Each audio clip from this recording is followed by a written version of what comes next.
Welcome back to our YouTube channel. ನನ್ನ ಹೆಸರು Kavita Sunil. I hopes ನೀವೆಲ್ಲ ತುಂಬ ಚೆನ್ನಾಗಿದ್ದೀರಾ ಅನ್ಕೋತೀನಿ. ನಾನು ಕೂಡ ಸೂಪರಾಗಿದ್ದೀನಿ. ಸೊ ಮಧ್ಯಾಹ್ನ ಶುರು ಮಾಡಿದ್ದೀನಿ ಲಾಗ್ ಏನಪ್ಪ ಅಂದರೆ ನನ್ನ ಲೈನಲ್ಲೇ ನೋಡಿ ನಿಮಗೆ ಗೊತ್ತಾಗಿರುತ್ತೆ ಏನು ಅಂತ. ಸೊ ತುಂಬ ಜನ ರಿಕ್ವೆಸ್ಟ್ ಮಾಡ್ತಿದ್ರಿ, ಅದಕ್ಕೆ ಇವತ್ತು ಮಾಡೋಣ ಅಂತ ಲಾಗ್ನ ಮಾಡ್ತಾಯಿದ್ದೀನಿ. ಊಟ ಎಲ್ಲ ಮುಗಿಸಿ ಪುಟಾಣಿನ ಮಲಗಿಸಿ ಆಮೇಲೆ ಲಾಗ್ ಮಾಡೋಣ ಅಂತ ಈಗ ಮಧ್ಯಾಹ್ನದಿಂದ ಶುರು ಮಾಡ್ತಾಯಿದ್ದೀನಿ. ಸೊ ನನ್ನ ಚಾನಲ್ನ ಯಾರೂ ಸಬ್ಸ್ಕ್ರೈಬ್ ಮಾಡಿಲ್ಲ, ಪ್ಲೀಸ್ ಬೇಗ ಬೇಗ ಹೋಗಿ ಸಬ್ಸ್ಕ್ರೈಬ್ ಮಾಡ್ಕೊಳ್ಳಿ, ಲೈಕ್ ಮಾಡಿ, ಶೇರ್ ಮಾಡಿ, ಕಮೆಂಟ್ ಮಾಡಿ. ಬೆಲ್ ಐಕನ್ ಒತ್ತೋದನ್ನ ಮಾತ್ರ ಮರಿಬಿಡಿ. ಯಾವುದೇ ಒಂದು ವೀಡಿಯೋ ಹಾಕಿದ್ರು ಫಸ್ಟು ನಿಮಗೆ ನೋಟಿಫಿಕೇಷನ್ ಬರುತ್ತೆ. ಸೊ ನಾನು ಹಾಕೋ ವಿಡಿಯೋ ಎಲ್ಲ ಫಸ್ಟು ನೀವೇ ನೋಡ್ಬೋದು. ಸೊ ಏನಪ್ಪ ಅಂತ ಅಂದರೆ, ನಿಮಗೆ ಈ ಪ್ರೆಗ್ನೆಂಟಲ್ಲಿ ಏನು ಸಿಮ್ಟಮ್ಸ್ ಇತ್ತು, ಯಾವ ಥರ ಇದೆ ಜರ್ನಿ, ನಿಮ್ಮದು ಪ್ರೆಗ್ನೆನ್ಸಿ ಜರ್ನಿ ಅಂತ ತುಂಬ ಜನ ಕೇಳ್ತಿದ್ರು. ಸೊ ಅದಕ್ಕೆ ವಿಡಿಯೋ ಮಾಡೋಣ ಅಂತ ಈಗ ಮಾಡ್ತಾಯಿದ್ದೀನಿ. ಒಂದೊಂದು ಸತಿ ಪ್ರೆಗ್ನೆಂಟ್ ಆದಾಗಲೂ ಒಂದೊಂದು ಥರ ಜರ್ನಿ ಇರುತ್ತೆ.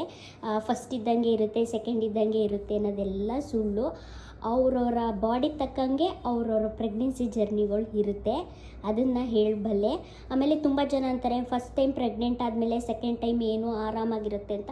ಅದಂತೂ ತುಂಬ ತುಂಬ ತುಂಬ ನನ್ನ ವಿಷಯದಲ್ಲಿ ಸುಳ್ಳು ಅಂತ ಹೇಳೋಕ್ಕೆ ಇಷ್ಟಪಡ್ತೀನಿ. ನಾನು ಫಸ್ಟ್ ಪ್ರೆಗ್ನೆನ್ಸಿಲೇ ಆರಾಮಾಗಿದ್ದೆ. ಎಷ್ಟು ಆರಾಮಾಗಿದ್ದೆ ಅಂದರೆ, ನನಗೆ ಒಂದು ವಾಮಿಟ್ ಇರಲಿಲ್ಲ, ಒಂದು ಯಾವ ಸಿಮ್ಟಮ್ಸು ಇರಲಿಲ್ಲ.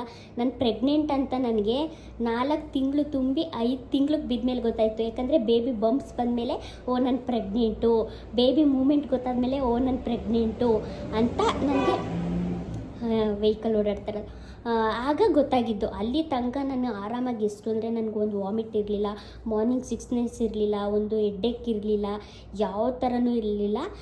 ಏನೇನು ತಿನ್ನಬಾರ್ದು ಅದನ್ನು ತಿಂದೆ, ಆರಾಮಾಗಿ ಮಿಕ್ಕಿದ್ನೆಲ್ಲ ತಿಂದ್ಕೊಂಡು ಆರಾಮಾಗೇ ಇದ್ದೆ. ನನಗೆ ಫಸ್ಟ್ ಪ್ರೆಗ್ನೆನ್ಸಿಲಿ ಯಾವ ಸಿಮ್ಟಮ್ಸು ಇರಲಿಲ್ಲ. ನಾನು ಪ್ರೆಗ್ನೆಂಟು ಅಂತ ನಾನು ಹೇಳಿದ್ನಲ್ಲ, ನನಗೆ ಬೇಬಿ ಬಂಪ್ಸ್ ಬಂದಮೇಲೆ, ಬೇಬಿ ಮೂಮೆಂಟ್ಸ್ ಗೊತ್ತಾದ್ಮೇಲೆ ನನಗೆ ನಾನು ಪ್ರೆಗ್ನೆಂಟ್ ಅಂತ ಅನಿಸಿದ್ದು.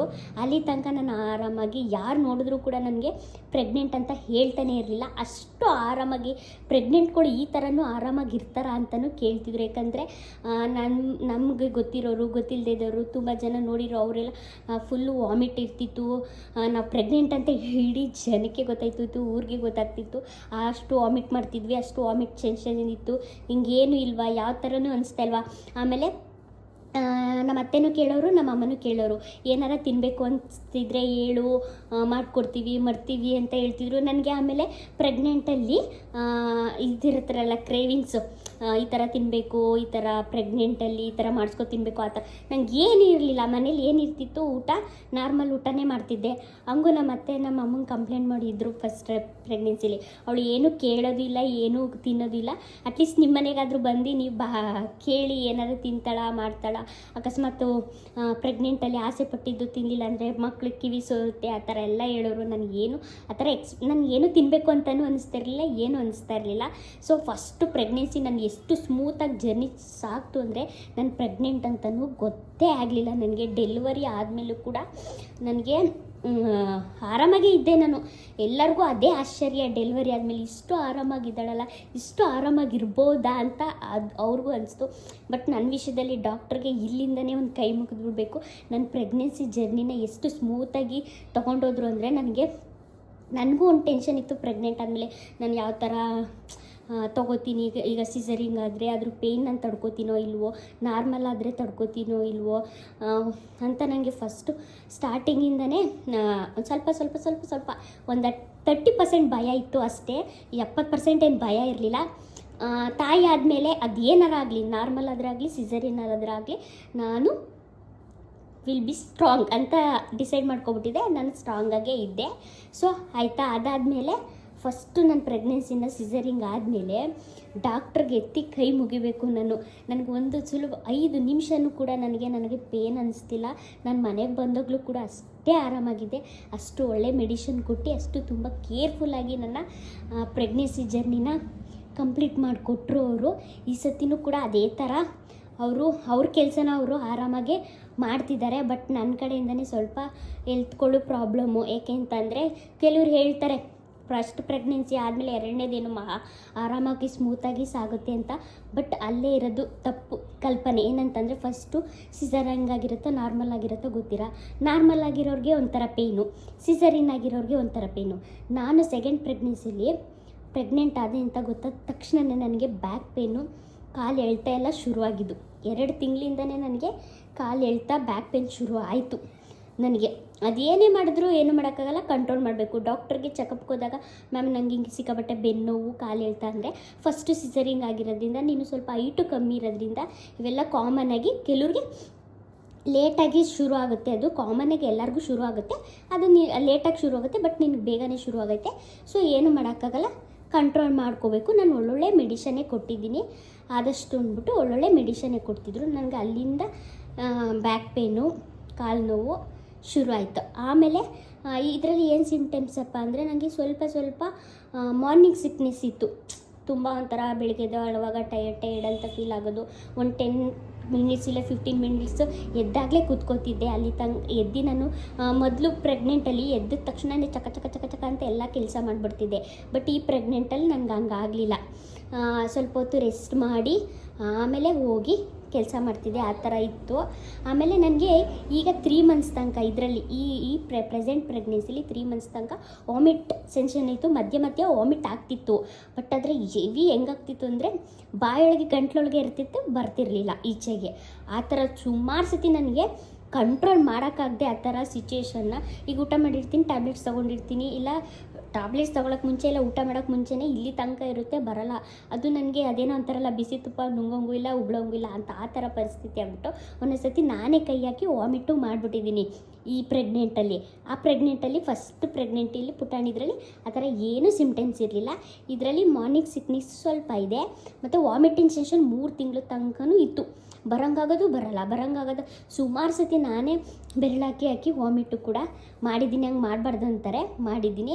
ಆಮೇಲೆ ಇನ್ನೇನಂದರೆ ಇದರಲ್ಲಿ ಹೆವಿ ಬ್ಯಾಕ್ ಪೇಯ್ನ್ ಅಂತ ಹೇಳಿದ್ನಲ್ಲ, ಬ್ಯಾಕ್ ಪೇಯ್ನು, ಕಾಲು ನೋವು ಇತ್ತು. ಮತ್ತು ಇನ್ನೇನು ಸಿಮ್ಟಮ್ಸ್ ಇತ್ತು, ಇನ್ನೇನು ಆಲ್ಮೋಸ್ಟ್ ಇನ್ನೇನು ಸಿಮ್ಟಮ್ಸ್ ಇರಲಿಲ್ಲ. ಅಂದರೆ ಈಗ ಸ್ವಲ್ಪ ಕತ್ತು ಸುತ್ತ ಎಲ್ಲ ಸ್ವಲ್ಪ ಬ್ಲ್ಯಾಕ್ ಆಗ್ತಾಯಿದೆ. ಅದೊಂದು ಸಿಮ್ಟಮ್ಸು. ಕತ್ತು ಸುತ್ತ ಸ್ವಲ್ಪ ಅಂದರೆ ಇದು ವಿಡಿಯೋದ್ರಿಂದ ಕರೆಕ್ಟಾಗಿ ಕಾಣಿಸಲ್ಲ ಅನಿಸುತ್ತೆ, ಆ ಥರ ಇತ್ತು. ಆಮೇಲೆ ಈ ಸತಿ ಫಸ್ಟು ಪಾಪುಲಿ ನನಗೆ ಬೇಗ ಬೇಬಿ ಮೂಮೆಂಟ್ ಗೊತ್ತಾಗ್ಬಿಡ್ತು. ಒಂದು 3.5 ತಿಂಗಳು 4 ತಿಂಗಳೊಳಗೆ ಗೊತ್ತಾಗೋಯಿತು.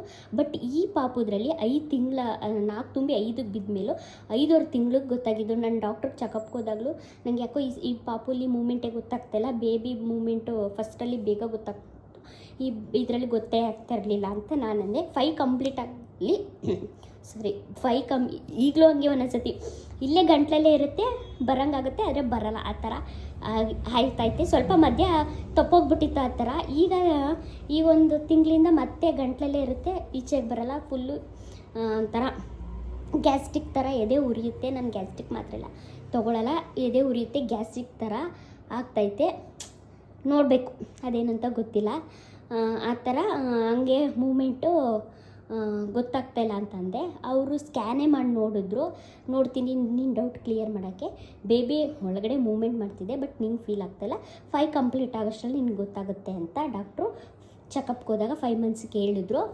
ಆಗ ನನಗೆ 5 ಮಂತ್ಸ್ ಚೆಕಪ್ಗೆ ಹೋದಾಗ 6 ಮಂತ್ಸ್ ಕಂಪ್ಲೀಟ್ ಆಗೋಷ್ಟರಲ್ಲಿ ಸ್ಕ್ಯಾನಿಂಗ್ ಬರ್ಕೊಟ್ಟೆ. ಯಾಕಂದರೆ ನನಗೆ ಈ ಸತಿ ಪ್ರೆಗ್ನೆನ್ಸಿಲೇ ಅಂದರೆ 1 ವೀಕ್ ಡಿಲೇ ತೋರಿಸ್ತಾ ಇದೆ ಅಂತ ಹೇಳಿದರು ಡಾಕ್ಟ್ರು. ನನಗೆಲ್ಲ ಸ್ಕ್ಯಾನಿಂಗ್ ಏನು ಮಾಡ್ತಿದ್ದಾರೆ, 1 ವೀಕ್ ಡಿಲೇನೇ ಬರ್ಕೊಡ್ತಿದ್ದಾರೆ. ಈಗ 3 ತಿಂಗಳದ್ದು 4 ತಿಂಗಳು 3 ತುಂಬಿ 4 ಬೀಳೋಷ್ಟರಲ್ಲಿ ಬರ್ಕೊಡ್ತಾರೆ. ಆಮೇಲೆ 5ನೇ ಸ್ಕ್ಯಾನಿಂಗು 6 ತುಂಬೋಷ್ಟರಲ್ಲಿ 5 ಮಧ್ಯದಲ್ಲಿ ಬರ್ಕೊಡ್ತಾರೆ.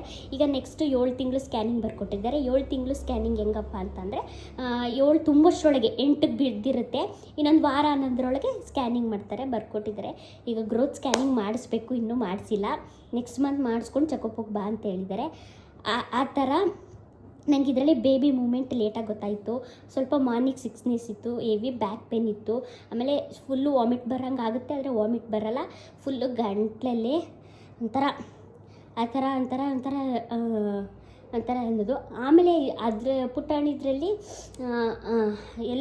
ಎಲ್ಲ ವಿಷಯದಲ್ಲೂ ಆರಾಮಾಗಿದ್ದೆ. ಬಟ್ ಇದರಲ್ಲಿ ಸ್ವಲ್ಪ ಯಾವ ವಿಷಯದಲ್ಲೂ ಒಂಥರ ಸ್ವಲ್ಪ ಕೋಪ ಬರೋದು, ಬೇಗ ಕೋಪ ಬರೋಂಗಾಗೋದು, ಅದೆಲ್ಲ ಇದರಲ್ಲಿ ಸ್ವಲ್ಪ ಇದೆ. ನೋಡೋದ ಯಾವ ಬೇಬಿ ಆಗುತ್ತೆ ಅಂತ ಖಂಡಿತ ಗೊತ್ತಿಲ್ಲ. ಇಷ್ಟು ಮಾರ್ನಿಂಗ್ ಸಿಕ್ನೆಸ್ ಇದೆ. ಆಮೇಲೆ ಅಂತ ಅಂದರೆ ಕೆಲವ್ರು ಕೇಳ್ತಾರೆ ಮೂಮೆಂಟ್ ಯಾವ ಕಡೆ ಸೈಡ್ ಜಾಸ್ತಿ ಇದೆ ಅಂತ. ಬಟ್ ನನಗೆ ಒಂದು 70% ಬಲದ ಕಡೆನೇ ಜಾಸ್ತಿ ಮೂಮೆಂಟ್ ಆಗುತ್ತೆ. ಎಲ್ಲೋ ತುಂಬ ರೇರು ಮೂಮೆಂಟು ಎಡದ ಕಡೆ ಆಗೋದು, ಬಲದ ಕಡೆನೇ ಮೂಮೆಂಟ್ ಇದೆ. ಯಾವುದಾಗುತ್ತೆ ಅಂತ ಗೊತ್ತಿಲ್ಲ. ಯಾಕಂತ ಅಂದರೆ ನಾನು ಹಾಡ್ಬಿಟ್ಟು ಮೂಮೆಂಟ್ಸು, ಯಾಕಂತಂದರೆ ನಾನಿರೋದು ಸ್ವಲ್ಪ ಹೈಟ್ ಕಮ್ಮಿ. ಪಾಪುಗೆ ಯಾವ ಕಡೆ ಕಂಫರ್ಟೇಬಲ್ ಆಗಿರುತ್ತೆ ಆ ಕಡೆ ಮೂಮೆಂಟ್ ಮಾಡುತ್ತೆ. ಮೂಮೆಂಟಲ್ಲೂ ಕೆಲವರು ಗೆಸ್ ಮಾಡ್ತಾರೆ ಮೂಮೆಂಟ್ ಯಾವ ಕಡೆ ಆಗ್ತಿದ್ರೆ ಗರ್ಲ್ ಬಾಯ್ ಅಂತ. ಅದೆಲ್ಲ ಸುಳ್ಳು. ಯಾಕಂದರೆ ನನ್ನ ಫ್ರೆಂಡ್ ವಿಷಯದಲ್ಲೂ ಫುಲ್ಲು ಕಂಪ್ಲೀಟ್ ಓಲ್ ಮೂಮೆಂಟ್ ಶುರು ಆಗುತ್ತವಿಂದ ಎಂಡ್ ಡೆಲಿವರಿ ತನಕ ಅವಳಿಗೆ ಬಲ್ದಗಡೆನೇ ಮೂಮೆಂಟ್ ಆಗ್ತಿತ್ತಂತೆ. ಆದರೆ ಅವಳಿಗೆ ಗರ್ಲ್ ಬೇಬಿ ಆಯಿತು. ನನ್ನ ಕ್ಲೋಸ್ ಫ್ರೆಂಡೇ. ಈಗ ಅವಳಿಗೆ 2 ತಿಂಗಳು 3 ತಿಂಗಳಾಗಿರಬೇಕು. ಸೊ ನಾನು ಅದನ್ನು ನಂಬಲ್ಲ. ಆಡ್ಬಿಟ್ಟು 5 ಮಂತ್ಸ್ ಸ್ಕ್ಯಾನಿಂಗಲ್ಲಿ 148 ಇತ್ತು. 7 ಮಂತ್ಸಲ್ಲಿ ಎಷ್ಟಾಗುತ್ತೆ ಅಂತ ಗೊತ್ತಿಲ್ಲ. ಬಟ್ ದೇವ್ರಿಚ್ಛೆ ಯಾವುದಾಗುತ್ತೆ ಯಾಕಂದರೆ ಒಬ್ಬೊಬ್ರಿಗೂ ನನ್ನ ಬಾಡಿ ಒಂದೊಂದು ಥರ ಇರುತ್ತೆ. ಕಂಫರ್ಟೇಬಲ್ಗೆ ಯಾವ ಕಡೆ ಇರುತ್ತೆ ಪಾಪುಗೆ ಮೂಮೆಂಟ್ ಆ ಕಡೆ ಮಾಡುತ್ತೆ. ಕೆಲವ್ರಿಗೆ ಅದು ನಿಜ ಆಗಿರ್ಬೋದು, ಕೆಲವ್ರಿಗೆ ಸುಳ್ಳಾಗಿರ್ಬೋದು. ಆಮೇಲೆ ಇನ್ನೊಂದೇನಪ್ಪ ಅಂದರೆ ಚೈನೀಸ್ ಕ್ಯಾಲೆಂಡರ್ ಬಗ್ಗೆ ಹೇಳಲೇಬೇಕು. ಫಸ್ಟು ನಂದು ಚೈನೀಸ್ ಕ್ಯಾಲೆಂಡ್ರಲ್ಲಿ ಗರ್ಲ್ ಬೇಬಿ ಆಗುತ್ತೆ ಅಂತ ಬಂದಿತ್ತು, ಗರ್ಲ್ ಬೇಬಿನೇ ಆಗಿತ್ತು. ಈ ಸತಿ ಒಂದು ಚೈನೀಸ್ ಕ್ಯಾಲೆಂಡರಲ್ಲಿ ಪ್ರಿಡಿಕ್ಟ್ ಮಾಡೋದು ಕ್ಯಾಲ್ಕುಲೇಷನ್ನು. ಅದರಲ್ಲಿ 3-4 ವೆಬ್ಸೈಟ್ಗಳಿದೆ. ನಾನು 2ರಲ್ಲಿ ಟ್ರೈ ಮಾಡಿದೆ. 2ರಲ್ಲಿ ಏನಂತ ಬಂತು ಅಂದರೆ, ಒಂದರಲ್ಲಿ ಗರ್ಲ್ ಬೇಬಿ ಅಂತ ಬಂತು, ಒಂದರಲ್ಲಿ ಬಾಯ್ ಬೇಬಿ ಅಂತ ಬಂತು. ಸೊ ಆಮೇಲೆ ಚಾರ್ಟು ಬರುತ್ತೆ. ಅದರಲ್ಲಿ ಈ ಕಡೆ ಏಜ್ ಇರುತ್ತೆ, ಆ ಕಡೆ ಮಂತ್ ಇರುತ್ತಲ್ಲ, ಅದರಲ್ಲಿ ಬಾಯ್ ಅಂತ ಬಂತು. 2ರಲ್ಲಿ ಬಾಯ್ ಅಂತ ಬಂದಿದೆ, ಒಂದರಲ್ಲಿ ಗರ್ಲ್ ಅಂತ ಬಂದಿದೆ. ನೋಡೋದ ನನಗೆ ಯಾವುದಾದ್ರೂ ಖುಷಿ. ಫಸ್ಟ್ ಹೆಣ್ಣಾಗಿದೆ, ಮತ್ತೆ ಹೆಣ್ಣಾಗುತ್ತೆ, ಬೇಜಾರು ಏನೂ ಇಲ್ಲ. ಯಾವುದು ಕೊಟ್ಟರು ಯಾವುದಾದ್ರೂ ಖುಷಿನೇ. ಯಾಕಂದರೆ ಯಾವುದಾದ್ರೂ ಸಾಕಲೇಬೇಕು, ಯಾವುದಾದ್ರೂ ನಾವು ನೋಡ್ಕೊಳ್ಳೇಬೇಕು. ಸೊ ಚೈನೀಸ್ ಕ್ಯಾಲೆಂಡ್ರಲ್ಲಿ ಏನು ಬಂದಿತ್ತು ಅಂತ ನಾನು ಡೈರೆಕ್ಟಾಗಿ ನಂದು ಡೀಟೇಲ್ಸ್ ಎಲ್ಲ ಹಾಕಿ ನಾನು ನಿಮಗೆ ತೋರಿಸ್ತೀನಿ. ಬನ್ನಿ ನೋಡೋಣ. ಈ ಲಿಂಕಲ್ಲಿ ಒಂದ್ಸತಿ ತೋರಿಸ್ತೀನಿ. ಇಲ್ಲಿ ನೋಡ್ತಾ ಇರ್ಬೋದು, Chinese gender calculated. First mother date of birth ಹಾಕಬೇಕು. ಆಮೇಲೆ ಡೇಟ್ ಆಫ್ ಕನ್ಸೆಪ್ಷನ್, ಲಾಸ್ಟ್ ನಾವು ಯಾವಾಗ ಪೀರಿಯಡ್ಸ್ ಆಗಿರ್ತೀವಿ ಅದನ್ನು ಫಸ್ಟು ನಮ್ಮದು ಮಂತು, ಡೇಟು, ಇಯರನ್ನು ಅಲ್ಲಿ ಕ್ಲೀನಾಗಿ ಅಪ್ಲೋಡ್ ಮಾಡಬೇಕು. ಸೊ ನಾನು ಬ್ಲರ್ ಮಾಡಿದ್ದೀನಿ, ಯಾರೂ ಏನು ಅಂದ್ಕೋಬೇಡಿ. ಕರೆಕ್ಟಾಗಿ ನೀವು ಲಾಸ್ಟ್ ಯಾವಾಗ ಪೀರಿಯಡ್ಸ್ ಆಗಿದ್ದೀರಾ ಆ ಡೇಟು, ಆ ಇಯರು, ಆ ಮಂತ್ನ ಕ್ಲೀನಾಗಿ ನೋಡಿ ಅಪ್ಲೋಡ್ ಮಾಡಿ. ಕೆಲವ್ರಿಗೆ ಇದರಲ್ಲಿ ನಿಜ ಆಗಿರ್ಬೋದು, ಕೆಲವ್ರಿಗೆ ಸುಳ್ಳಾಗಿರ್ಬೋದು. ಫಸ್ಟ್ ಬೇಬಿ ಇದರಲ್ಲಿ ನನಗೆ ನಿಜ ಆಗಿತ್ತು. ಸೆಕೆಂಡ್ ಬೇಬಿಲಿ ಏನಾಗುತ್ತೆ ಅಂತ ಗೊತ್ತಿಲ್ಲ. ಅದನ್ನು ಕೂಡ ನಾನು ನೀವು ನೋಡಿರ್ತೀರಲ್ವ ಈಗ ವಿಡಿಯೋದಲ್ಲಿ. ನೆಕ್ಸ್ಟ್ ಯಾವ ಬೇಬಿ ಆಯಿತು ಅಂತ ನಿಮಗೆ ಖಂಡಿತ ನಾನು ಇನ್ಫಾರ್ಮೇಷನ್ ಕೊಡ್ತೀನಿ. ಆಗ ಇದು ಸುಳ್ಳು ನಿಜನೋ ಅಂತ ಗೊತ್ತಾಗುತ್ತೆ. ಸೊ ಈಗ ನಾನು ಪ್ರಿಡಿಕ್ಟ್ ಮಾಡ್ತಾ ಇದ್ದೀನಿ, ನೋಡಿ ಯಾವ ಪಾಪು ಬರುತ್ತೆ ಅಂತ. ಇಟ್ ಈಸ್ ಎ ಬಾಯ್ ಅಂತ ಬಂತು ಒಂದು ವೆಬ್ಸೈಟಲ್ಲಿ, ಈ ಥರ ಬಂತು. ಇನ್ನೊಂದು ವೆಬ್ಸೈಟು ಕೂಡ ಅವ್ರದ್ದೇ ಚೈನೀಸ್ ಕ್ಯಾಲೆಂಡರಲ್ಲಿ ಇನ್ನೊಂದು ವೆಬ್ಸೈಟ್ ಇದೆ. ಅದು ಗೂಗಲಲ್ಲಿ ಹೋಗಿ ನಾನು ಟ್ರೈ ಮಾಡ್ತೀನಿ. ಇದು ಯಾರೋ ನನಗೆ ಲಿಂಕ್ ಕಳಿಸಿದ್ರು ಅದರದ್ದೇ. ಸೊ ಅದನ್ನು ಕೂಡ ನೋಡೋಣ. ಯಾಕಂತಂದರೆ ಒಂದರಲ್ಲಿ ಬಂದ ತಕ್ಷಣ ಕ್ಲಾರಿಟಿ ಇರಲ್ಲ. ಒಂದರಲ್ಲಿ ಈ ಥರ ಚಾರ್ಟ್ ಇದೆಯಲ್ಲ ಮೇಲುಗಡೆ, ಅದರಲ್ಲೇ ಬೇರೆ ಥರ ತೋರಿಸುತ್ತೆ. ಇದು ಒಂದು ಕೂಡ ವೆಬ್ಸೈಟು ಅವ್ರದ್ದೇ. ಅದರಲ್ಲೂ ಕೂಡ ಏನಂದರೆ ಫಸ್ಟು ನಮ್ಮದು ಡೇಟ್ ಆಫ್ ಬರ್ತ್ ಆಗಬೇಕು. ನೆಕ್ಸ್ಟ್ ಯಾವುದು ನಮ್ಮದು ಇದಿರುತ್ತೆ ಮಾಮೂಲಿ ಪೀರಿಯಡ್ಸ್ ಮಿಸ್ ಆಗಿ ಡೇಟು, ಮಂತು, ಡೇಟು ಕಂಪಲ್ಸರಿ ಹಾಕಲೇಬೇಕು. ನೀಟಾಗಿ ಹಾಕಿ. ಒಂದು ನಂಬರ್ ಮಿಸ್ ಆದರೂ ವೇರಿ ಬರುತ್ತೆ. ಸೊ ಎಲ್ಲ ಆಲ್ಮೋಸ್ಟ್ ಎಲ್ಲ ತಾಯಿ ಆಗ್ತಿರೋರು ನೋಡಿರ್ತೀರ, ಇದೇನು ಹೊಸ್ತಾಗಲ್ಲ. ಬಟ್ ಕ್ಯೂರಿಯಾಸಿಟಿ ಇರುತ್ತಲ್ಲ, ನೀವು ಕೂಡ ಚೆಕ್ ಮಾಡಿದ್ರ ಯಾವ್ದು ಬಂತು ಅಂತ ನನಗೂ ಸುಮಾರು ಜನ ಕೇಳಿದರು. ಇಟ್ ಈಸ್ ಎ ಗರ್ಲ್, ಇದರಲ್ಲಿ ಗರ್ಲ್ ಬರುತ್ತೆ. ಇವುದೇ ಒಂದು ಕೆಳಗಡೆ ಚಾರ್ಟ್ ಇದೆ. ಇದೇ ಚಾರ್ಟಲ್ಲಿ ನಾನು ಆ ಚಾರ್ಟ್ನ ಸ್ಕ್ರೀನ್ಶಾಟ್ ತೊಗೊಂಡು ನೋಡಿದ್ರೆ ಅದೇನಪ್ಪ ಅಂತ ಬಂತು ಅಂದರೆ, ಅದರಲ್ಲಿ ಪ್ರೆಸೆಂಟ್ ನಾವು ಪ್ರೆಗ್ನೆಂಟ್ ಆದಾಗ ನಮ್ಗೆ ಎಷ್ಟು ಏಜ್ ಇತ್ತು ಆ ಕಡೆ ಪಕ್ಕದಲ್ಲಿ ಕೊಟ್ಟಿರ್ತಾರೆ. ಅದ್ರ ಮೇಲ್ಗಡೆ ಮಂತ್ ಕೊಟ್ಟಿರ್ತಾರೆ, ನವೆಂಬರ್. ನೀವು ಅಲ್ಲೇ ನೋಡ್ಬೋದು. ನನಗೆ ಬಾಯ್ ಅಂತ ಬಂದಿದೆ. ಸೊ ನೋಡೋಣ ಯಾವುದಾದ್ರೂ ಓಕೆ. ಮಧ್ಯಾಹ್ನದಿಂದ 12 ಗಂಟೆಯಿಂದ ಚಿಕ್ಕ ಚಿಕ್ಕ ಸೋನೆಗಳು, ಮಳೆ ಶುರು ಆಗ್ತಿತ್ತು. ಆಲ್ರೆಡಿ ನಾವು ಊಟ ಕೂಡ ಮುಗಿಸಿದ್ವಿ. ಈಗ ಟೈಮ್ ಬಂದು ಹತ್ರ 3:30-4 ಗಂಟೆ ಆಗಿತ್ತು. ಬಿಸಿಯಾಗಿ ಏನಾದರೂ ತಿನ್ನಬೇಕು ಅಂತ ಅನ್ನಿಸ್ತಿತ್ತು ನನಗೂ ನನ್ನ ಮಗಳಿಗೂ. ಅದಕ್ಕೆ ಅಮ್ಮ ಮನೇಲಿ ಮ್ಯಾಗಿ ತಂದಿಟ್ಟರು. ಸಿಂಪಲ್ಲಾಗಿ 2 ಮಿನಿಟ್ಸ್ ಮ್ಯಾಗಿ ಅಂತಾರೆ, 2 ಮಿನಿಟ್ಸಲ್ಲಿ ಖಂಡಿತ ಆಗಲ್ಲ. ಸ್ವಲ್ಪ ಮಸಾಲೆ ಹಾಕ್ಬಿಟ್ಟು ತಿನ್ನೋಣ 3 ಜನನೂ, ಮಳೆಯಲ್ಲಿ ತುಂಬ ಚೆನ್ನಾಗಿರುತ್ತೆ ಅಂತ 2 ಪ್ಯಾಕೆಟ್ ಮ್ಯಾಗಿ ತಂದಿದ್ರು ಅಮ್ಮ. ಯಾಕಂತಂದರೆ ಹಂಗೆ ತಿಂದರೆ ಏನೋ ಅಷ್ಟು ಇದಿರಲ್ಲ. ಟೊಮೆಟೊ, ಈರುಳ್ಳಿ, ಸ್ವಲ್ಪ ಕೊತ್ತಂಬರಿ ಸೊಪ್ಪು, ಕರ್ಬೇವಿನ ಸೊಪ್ಪು, ಕ್ಯಾಪ್ಸಿಕಮ್ ಹಾಕಿದ್ದೀನಿ, ದಪ್ಪ ಮೆಣಸಿನ್ಕಾಯಿ. ಯಾಕಂದರೆ ಹಸಿಮೆಣ್ಸಿನ್ಕಾಯಿ ಆದರೆ ಪುಟ್ಟಣ್ಣಿ ಎತ್ತಾಕ್ಬಿಡ್ತಾಳೆ. ಕ್ಯಾಪ್ಸಿಕಮ್ ಆದರೆ ಎಣ್ಣೆಲಿ ಫ್ರೈ ಮಾಡಿದ್ರೆ ತುಂಬ ಟೇಸ್ಟ್ ಚೆನ್ನಾಗಿರುತ್ತೆ. ಆಲ್ಮೋಸ್ಟ್ ಮ್ಯಾಗಿ ಮಾಡೋದು ಎಲ್ಲರಿಗೂ ಗೊತ್ತು. ಇದೇನು ಹೊಸ್ದಾಗಿ ತೋರಿಸ್ತಾರೆ ಅಂದ್ಕೊಬೇಡಿ. ನಿಮ್ಮ ಜೊತೆ ಕಮ್ಯುನಿಕೇಷನ್ ಮಾಡೋದಕ್ಕೂ ಇದು ವಿಡಿಯೋ ಇರಲಿ ಅಂದ್ಬಿಟ್ಟು ಮಾಡ್ತಾಯಿದ್ದೀನಿ. ಯಾರಿಗೆ ಚೈನೀಸ್ ಕ್ಯಾಲೆಂಡ್ರಲ್ಲಿ 100% ನಿಜ ಆಗಿದೆ, 100% ಸುಳ್ಳಾಗಿದೆ, ಇವೆಲ್ಲ ಏನಾದರೂ ಅವ್ರವ್ರಿಗೆ ಮಿತ್, ಅದು ಅವ್ರವ್ರಿಗೆ ನಂಬಿಕೆಯಲ್ಲಿ ಯಾರಿಗೆ ನಿಜ ಆಗಿದೆ ಯಾರಿಗೆ ನಿಜ ಆಗಿಲ್ಲ ಅಂತ ನನಗೆ ಕಮೆಂಟ್ ಸೆಕ್ಷನ್ನಲ್ಲಿ ತಿಳಿಸಿ. ಆಮೇಲೆ ನೆಕ್ಸ್ಟ್ ವಿಡಿಯೋ ಯಾರೋ ಒಬ್ಬರು ಕಮೆಂಟ್ ಮಾಡಿದರು, ನಿಮ್ಮ ಸ್ಯಾರಿ ಕಲೆಕ್ಷನ್ ವೀಡಿಯೋಸ್ನ ಮಾಡಿ ಅಂತ. ನೆಕ್ಸ್ಟು ಅದೇ ವಿಡಿಯೋ ಮಾಡ್ತೀನಿ. ಈಗ ನಾನು ಅಮ್ಮನ ಮನೇಲಿದ್ದೀನಿ, ಅತ್ತೆ ಮನೇಲಿ ಸ್ವಲ್ಪ ಸ್ಯಾರಿ ಜಾಸ್ತಿ, ಅಲ್ಲೇ 80% ಸ್ಯಾರಿ ಅಲ್ಲೇ ಇದೆ, ಒಂದು 10%, ಒಂದು 20% ಇಲ್ಲಿರ್ಬೋದು. ಸೊ ಅದು ನಾನು ನೆಕ್ಸ್ಟ್ ಮಾಡ್ತೀನಿ. ನನ್ನ ಅತ್ತೆ ಮನೆಗೆ ಹೋದಾಗ ನೆಕ್ಸ್ಟ್ ವೀಡಿಯೋನ ನನ್ನ ಸ್ಯಾರಿ ಕಲೆಕ್ಷನ್ ಯಾವುದಿದೆ ಅಂತ ನಾನು ನಿಮಗೆ ತೋರಿಸ್ತೀನಿ. ಎಲ್ಲ ಹಾಕ್ಕೊಂಡು ಇಲ್ಲಿ ಕ್ಲೀನಾಗಿ ಫ್ರೈ ಮಾಡ್ಕೋತಾ ಇದ್ದೀನಿ. ನನ್ನ ಮಗಳಂತೂ ಬಂದು ನಿಂತ್ಕೊಬಿಟ್ಲು, ಮಮ್ಮಿ ಆಯಿತಾ ಅಂತ. ಮಳೆ ಟೈಮಲ್ಲಿ ಹಿಂಗೆ ಬಿಸಿಯಾಗಿ ಏನಾದರೂ ತಿಂತಿದ್ರೆ ತುಂಬಾ ಚೆನ್ನಾಗಿರುತ್ತೆ. ಕೆಲವರು ಬಜ್ಜಿ ಮಾಡ್ಕೊಂಡು ತಿಂತಾರೆ, ಕೆಲವರು ಈ ಥರ ಮಾಡ್ಕೊಂಡು ತಿಂತಾರೆ. ನನಗೆ ಅಷ್ಟು ಆಯ್ಲಿ ಪದಾರ್ಥ ಇಲ್ಲ, ಆಯ್ಲಿ ಅಂತಾರೆ, ನಂಗೆ ಅಷ್ಟು ಇಷ್ಟ ಆಗಲ್ಲ. ಸೊ ಇದಾದರೆ ಸ್ವಲ್ಪ ಟೇಸ್ಟು ಚೆನ್ನಾಗಿರುತ್ತೆ. ಒಂಥರ ಮಸಾಲೆ ತರಕಾರಿ ಇದ್ದಿದ್ರೆ ಇನ್ನೂ ತುಂಬ ಟೇಸ್ಟು ಇನ್ನೂ ತುಂಬ ಚೆನ್ನಾಗಿ ಬರೋದು. ತರಕಾರಿ ಏನೂ ಇರಲಿಲ್ಲ. ಸೊ ಅದಕ್ಕೆ ಹಿಂಗೆ ಸಿಂಪಲ್ಲಾಗಿ ಬಿಸಿ ಮಾಡ್ಕೊಂಡು 3 ಜನನೂ ಶೇರ್ ಮಾಡ್ಕೊಂಡು ತಿನ್ನೋಣ ಅಂದ್ಬಿಟ್ಟು ನಾನು, ಮಮ್ಮಿ, ನನ್ನ ಮಗಳು 3 ಜನನೂ ಟೇಸ್ಟ್ ಮಾಡೋಣ, ತಿನ್ನೋಣ ಅಂದ್ಬಿಟ್ಟು ವೆಯ್ಟ್ ಮಾಡ್ತಿದ್ವಿ. ನನ್ನ ಮಗಳಂತೂ ಅಡುಗೆ ಮನೆಗೆ ಬಂದು ನಿಂತಿದ್ದಾಳೆ, ಅಮ್ಮ ಆಯಿತಾ ಮ್ಯಾಗಿ ಆಯಿತಾ ಅಂತ. ಯಾಕಂದರೆ ಅವಳಿಗೆ ನಾನು ತುಂಬ ಇವನ್ನೆಲ್ಲ ಕೊಡಲ್ಲ. ತುಂಬ 2 ತಿಂಗಳಿಗೊಂದ್ಸತಿ, ಇಲ್ಲ ತುಂಬ ರೇರು 1 ತಿಂಗ್ಳಿಗೆ ಒಂದ್ಸತಿ, 2 ತಿಂಗ್ಳಿಗೆ ಒಂದ್ಸತಿ, 3 ತಿಂಗ್ಳಿಗೆ ಒಂದ್ಸತಿ, ಇವನ್ನೆಲ್ಲ ಜಾಸ್ತಿ ನಾನು ಅವಳಿಗೆ ಅಭ್ಯಾಸ ಮಾಡಿಲ್ಲ. ಫೈನಲ್ ಟಚ್ ಕೊತ್ತಂಬರಿ ಸೊಪ್ಪು. ಇದಕ್ಕೆ ಬಟಾಣಿ ಎಲ್ಲ ಇದ್ದರೆ ಇನ್ನೂ ತುಂಬ ಚೆನ್ನಾಗಿರುತ್ತೆ. ಎಗ್ಗು ಕೂಡ ಹಾಕ್ತಾರೆ, ಬಟ್ ನಾನು ಏನು ಎಗ್ ಹಾಕಿರಲಿಲ್ಲ, ಸಿಂಪಲ್ಲಾಗಿ ಹಾಗೆ ಮಾಡಿದೆ. ಏನು ಮ್ಯಾಗಿ ಕೊಡಬೇಕಾ? ಮ್ಯಾಗಿ ಯಾರು ಮಾಡ್ತಾರದು? ನೀನು. ನಾನು ಕೊಡಲ್ಲ ನಿಂಗೆ, ನನಗೆ ಅದು ಮ್ಯಾಗಿ ಕೊಡಿ. ಪೀಸ್ ಕೊಡಿ. ಚೇರ್ ಹಾಕೊಂಡು ಮ್ಯಾಗಿ ಕೊಡಿ ಅಂತ ಕೇಳ್ಕೊಂಡು ನಿಂತಿದ್ದೀರಾ? ಹಾಯ್ ಮಾಡು. ಹಾಯ್. ಅಡಿಕೆ ಪಟ್ನ ತಿನ್ನಬಾರ್ದು. ಮತ್ತೆ ಏನಕ್ಕೆ ಹಿಡ್ಕೊಂಡಿದ್ದೀರಾ? ಸುಮ್ಮನೆ. ಓಕೆ. ಅಲ್ಲಿತ್ತಾ? ಯಾರಿಟ್ಟಿದ್ದಲ್ಲಿ? ಓಕೆ, ಆಯ್ ಮಾಡು. ಇದ್ರಲ್ಲಿ ಚೇರ್ ಹಾಕ್ಕೊಂಡು ಮ್ಯಾಗಿ ತಿನ್ನೋಕ್ಕೆ ಕೂತ್ಕೊಂಡೇ ಬಿಟ್ಲು. ಆಮೇಲೆ ಕಿಚನ್ ಸ್ವಲ್ಪ ಮೇಲೆ ಹತ್ತಿ ಕೂತ್ಕೊಂಡ್ಲು. ಬಿಸಿ ಕಣ್ಮಗಳೇ ಬಾ ಕೆಳಗಡೆ, ನಾನು ಕೊಡ್ತೀನಿ ಅಂತ ಹೇಳಿದ್ರು ಕೇಳ್ತಾ ಇಲ್ಲ. ಹೆವಿ ತುಂಟಿ, ಅದೇನಪ್ಪ ಗೊತ್ತಿಲ್ಲ. ಜಶ್ವಿಕಂಗೆ ಏನು ಬೇಕು? ಚಾಕ್ಲೇಟ್. ಹಂಗಾರೆ ನಾನು ಕೇಳೋ ಪ್ರಶ್ನೆಗೆ ಉತ್ತರ ಕೊಡಬೇಕು. ಓಕೆ. ನಿನ್ನ ಹೆಸರೇನು? ಮಮ್ಮಿ ಹೆಸರು? ಪಪ್ಪನ ಹೆಸರು? ತಾತ ಹೆಸರು? ಬೋರಿಗೌಡ. ಅಜ್ಜಿ ಹೆಸರು?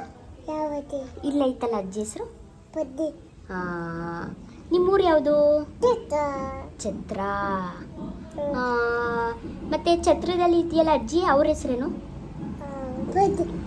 ತಾತ. ಊರಲ್ಲಿ ತಾತ ಇದ್ದಾರಲ್ಲ, ಅವ್ರ ಹೆಸರೇನು? ಊರಲ್ಲಿ ರವಿ ತಾತ. ಚಿಕ್ಕಿ ಹೆಸರು? ಊರಲ್ಲೇ ಇದ್ದಾರಲ್ಲ ಚಿಕ್ಕಿ. ಚಿಕ್ಕಪ್ಪನ ಹೆಸರು? ಮತ್ತೆ ಅಣ್ಣನ ಹೆಸರು? ಅಕ್ಕನ ಹೆಸರು? Very good. ಊರಲ್ಲಿ ಐತಲ್ಲ ಚಿಕ್ಕಿ, ಅವ್ರ ಹೆಸರು? ಊರಲ್ಲಿ ನಮ್ಮೂರಲ್ಲಿ ಇದ್ದಾರಲ್ಲ, ಅದರಲ್ಲ ಇನ್ನೊಬ್ರು ಇದ್ದಾರಲ್ಲ, ಇನ್ನೊಬ್ರು ಚಿಕ್ಕಿ ಇದ್ದಾರಲ್ಲ, ರಕ್ಷಿ. ಚಿಕ್ಕಪ್ಪನ ಹೆಸರು? ಊರಲ್ಲಿ ಇದ್ದಾರಲ್ಲ ಅವರು. ಏನ? ಹನಿ. ಹನಿಯಪ್ಪ. ಈಗ ನಿನ್ನ ಸ್ಕೂಲಿಗೆ ಸೇರಿಸ್ಲ ನಾನು? ಯಾಕೆ? ಯಾಕಮ್ಮ? ಈಗ ನಿನ್ನ ಕಳಿಸ್ತೀನಿ ಈಗ ಸ್ಕೂಲ್ಗೆ ಚಾಕಿ ಕೊಟ್ಟು. ಹಾಂ, ಹೋಗ್ತೀರಾ? ಜೆಲ್ಲಿ ಕೊಡ್ತೀನಿ, ಕುರ್ಕುರೆ ಕೊಡ್ತೀನಿ, ಎಲ್ಲ ಕೊಡ್ತೀನಿ. ಹೋಗ್ತೀರಾ? ಸೊ ನೋಡಿದ್ರಲ್ಲ, ಈ ಲಾಗ್ ಇಷ್ಟೇ ಆಗಿತ್ತು. ನನ್ನ ಮಗಳು ಎಷ್ಟು ಮಾತಾಡ್ತಾಳೆ ಅಂದರೆ ಹೆವಿ ತುಂಬ ಮಾತಾಡ್ತಾಳೆ. ಅವಳಿಗೆ ನಾನು ಈಗ ನನಗೆ ಜುಲೈ ಎಂಡಿಗೆ ಡೆಲಿವರಿ ಆಗುತ್ತೆ. ಜುಲೈ ಎಂಡು ಇಲ್ಲ ಆಗಸ್ಟ್ ಫಸ್ಟ್ ವೀಕಲ್ಲೇ ಅವಳಿಗೆ ಆಗಿಬಿಡುತ್ತೆ.